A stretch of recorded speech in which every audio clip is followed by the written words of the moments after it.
Madam একটা প্রশ্ন গত 2 মাসের আন্দোলন এবং 121টি প্রাক বিএনপি এখনো পর্যন্ত এতে কি পেয়েছে?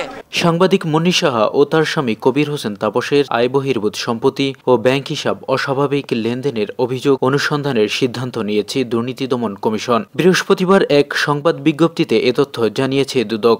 জ্ঞাত আয় বহির্ভূত সম্পদ অর্জনের অভিযোগের প্রেক্ষিতে অনুসন্ধানের সিদ্ধান্ত গৃহীত হয়েছে। দুদক জানায় মুন্নী সাহা ও তার স্বামী SM প্রমোশনালের স্বত্বাধিকারী কবির হোসেন তাপসের বিরুদ্ধে নিজের ব্যাংক হিসাবে 134 কোটি টাকা লেনদেন, বর্তমানে 14 কোটি টাকা ও জ্ঞাত আয় বহির্ভূত সম্পদ অর্জনের অভিযোগ অনুসন্ধানের সিদ্ধান্ত নেওয়া হয়েছে। অভিযোগ সংশ্লিষ্ট জনাব মুন্নী সাহা, সাংবাদিক ও তার স্বামী কবির হোসেন তাপস।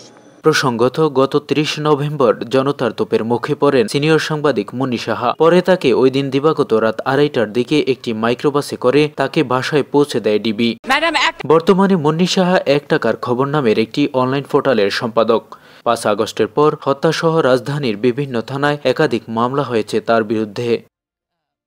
গত 2 মাসের আন্দোলন এবং 121টি প্রাক বিএনপি এখনো পর্যন্ত এতে কি পেয়েছে? জনগণের সমর্থন পেয়েছে।